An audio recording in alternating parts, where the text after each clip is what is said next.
Up next, Jerry Lawler's in the ring. Bret Hart, Damien Sandow, Sheamus. Again, we pretty much talked about this during Heat of the Night. I think you got out all your grievances. I co-signed onto them. I don't see any reason to devote any more time to this segment. Do we want to talk about the match, the Sheamus Sandow match? I mean, it was pretty much just a squash, but it really was. I mean, Sandow got his typical offense, the side Russian leg sweep, the elbow. But again, first of all, if you didn't think that he was going to win because of his current predicament, then you sure as hell knew he wasn't going to win because of who he was staring at, Sheamus. I mean, it was a foregone conclusion. Yeah. Stevie Wonder tied up in a box could have called this one. He could have seen this one coming. A blindfolded, stuck in the basement Stevie Wonder could have seen that coming. But, yeah, LOL, Sheamus wins. We can move on. It amazes me how much people like us manage to resent The Rock despite one-liners like that. I know, right? It really blows my mind, too. So up next, Renee was backstage with The Miz. And he read a fan mail letter from a little boy named Johnny Russo, a.k.a. the love child of John Laurinaitis and Vince Russo, which is horrifying to think about. He would have the worst voice and accent combined ever. Apparently Johnny Russo wants Miz to put Chris Jericho in his place. Miz talked about how WWE would be in trouble if something happened to his Hollywood face. And we go to commercial, only to come back to The Miz versus Chris Jericho in a match, one-on-one. Can I say, because I wanted to be mature and not have any heats of the night that would seem like petulant complaining, but again, that's, I guess, kind of why we have the nitpicks as well, just to get things off our chest. I hate this whole Miz and my face angle. I mean, hello, we get it. You're a fanboy for Tyler Breeze, but can you stop dry humping his leg, please? Dude, you know what? A long time ago, I coined a phrase that blew your mind so much that it took you about 5 minutes to recover, and I'm about to use it for the first time ever on TwitWow. I forget what it was, so I think I'm going to have my mind blown all over again. What was it? John, I am about to be woefully accurate. Oh my goodness! The Miz... I need to slow down. What are you about to say? The Miz might be the best heel in the WWE right now. Oh, why did you do this to us? Oh. Now, I want to be perfectly clear. I still hate him, but it's the right kind of hate, because whoever they put him in the ring against, I'm going to be cheering for. Oh my goodness. What's even worse is that I can see how you're right. Oh, God, dude. And can you understand now how I'm woeful but still accurate? Yes. Oh, God, my mind.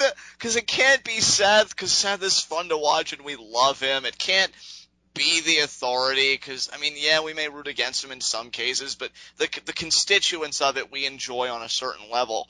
Miz, he fits the mold. Oh, God. And if we're being perfectly honest, this was actually a pretty freaking solid match between these two guys. Yeah, see, and this is where I thought it. I mean, the Miz's figure 4 is still disgustingly bad, but still. Yeah, it's funny, actually, because I agree with you. There was nothing wrong with the match. And again, that's why I said at one point, maybe me being so down on this Raw came down to me, personally, because there was nothing inherently wrong with it, again, aside from that figure 4, which thank you for pointing that out. But I just couldn't get into it. I just think, you know what, maybe for me, I was already looking past this match and just so eager for Bray Wyatt versus Chris Jericho whenever that's taking place. Jericho looked fantastic here, though, I have to say. Did some great offense, did his triangle dropkick, with Miz on the apron, does the springboard, out to the ring. Got a beautiful Walls of Jericho to end it. So, I hope they don't have a rematch at Battleground. That's been somewhat rumored. I don't see the reason to do a rematch after such a definitive finish. I just want to see Jericho and Bray Wyatt lock horns. That's all I care about now. Yep, same here. So, speaking of that, kind of a perfect segue, because Jericho gets the win, and then we see the Wyatts cut in, the whole dun dun dun, and it's a goat face, or sheep mask, and then, Bray comes It's a llama, dude. I was literally just at the zoo. That's right, silly me. But yeah, Bray comes on and he poses the question, when are you going to save us, Chris. And I love what he does here, Ashton, because to me, Jericho, the past few times he's come back, has been a babyface, so it's been a while since he's had that heel role. The way that Bray is talking and kind of manipulating the situation, if he emerges victorious in this feud, which, come on, who isn't putting money on Bray to emerge victorious in this feud? I could see Jericho, if he doesn't go away by that point, if he's going to do a little bit more work, do that work as a heel, because he's quick to point out, and you could see it with all the cell phones lit up in the crowd. These aren't your Jerichoholics anymore. You know, you don't inspire them like I do, Chris. And, you know, it's at that point that Chris pretty much says, would you please shut the hell up? And pretty much says, quiet Wyatt. And he pretty much says that I agree with everything you're saying, Bray, because Bray also said at one point, actions speak louder than words, and, you know, I'm acting and you're doing this and that. And so, you know, he says actions do speak louder than words, so I'm going to take action by coming out of this ring, walking up that ramp, knocking you out of your chair, and beating your ass. So he's getting ready to do it, but then, again, we get another Wyatt family cutaway, and, you know, it cuts back to the arena, and we see Luke Harper and Eric Rowan standing guard for their patriarch, for Bray Wyatt. So, you know, we know that Jericho isn't going to get to Bray that easily. I don't know about you, but I kind of want Quiet Wyatt to be a t-shirt. I mean, it's, you know, Quiet Riot, Quiet Wyatt, I don't know, that could be a thing. I could see it. I mean, Jericho, I always love the little phrases that he coins whenever he does work as a babyface, like his whole feud with Ryback. Cryback, yeah. I heard something pop. And it wasn't the crowd.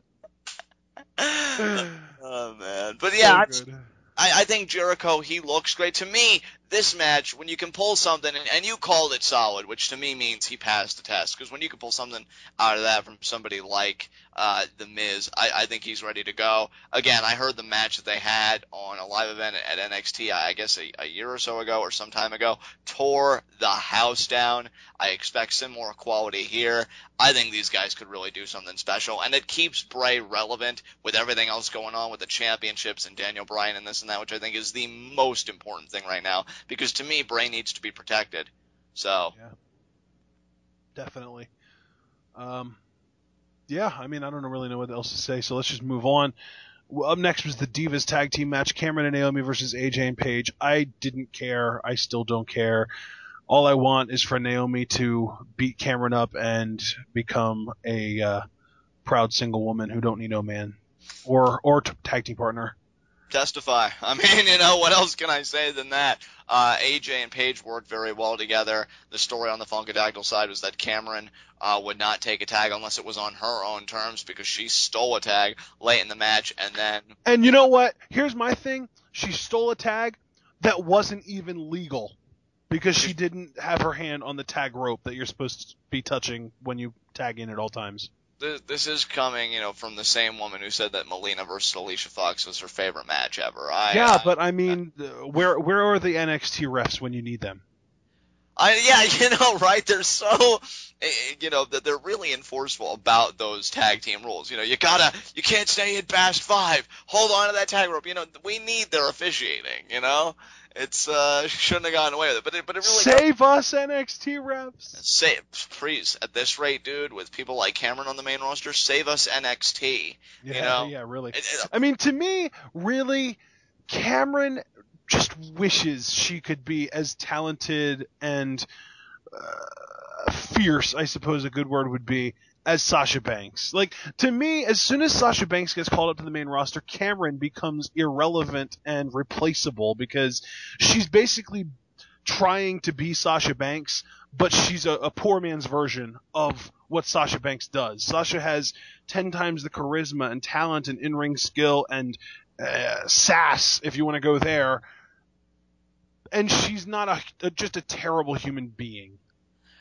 And that's just it. I agree with you fully on that. Hell, dude, I feel like, and for as much flack as we've given her in the past, I feel like she's come a long way. When Charlotte comes up to the main roster, I feel like... Yeah, but dude, that's the thing. Charlotte has nowhere near a similar character to Cameron, whereas like Sasha Banks and Cameron have basically the same character, but Sasha just does it a heck of a lot better.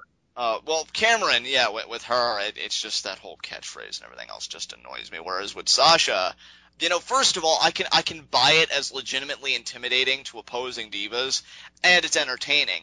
Cameron, you can't even use the word intimidating for her. She is, to me, and I can associate with this a lot today because I had a bad experience with it this morning, just that gnat that just keeps buzzing around you and does not leave you alone. It's a nuisance. She is a nuisance, not a threat, a nuisance. I could see Sasha Banks as a legitimate threat, but also entertaining. That's the kind of product we need. So yeah, I just do not care for Cameron at all. If you couldn't have guessed by now, folks, if we hadn't beaten you over the head with it enough. I mean, dude, Cameron, just to put it into perspective, Cameron's character on Total Divas is the only person that makes me second guess whether or not Natalya is my least favorite person on that show. That says everything, people. Because you should hear our reactions to Total Divas. Like, we grill Natalya a lot of the time. And Cameron, yeah, I agree. The first time we saw her where she had to house sit for Natalya, oh my god. It was so bad. And Tyson was pretty much right. He was like, why did you trust her? Like, why did they? Well, thank you, Tyson. Finally somebody says it. She is just awful. And you know what the sad thing is, Ashton? And I hate to be that guy, but since you were honest about, The Miz earlier, would you believe I could see Cameron winning the Divas Championship at some point? I hope she never does. I don't think she's going to be employed long enough to. I hope you're right. I really do, because I just have this scary feeling that they're going to really try and make, and I've been saying it, this heel out of her, put the strap on her. God, I hope not. Please. That's all I want to say about that. We can move on.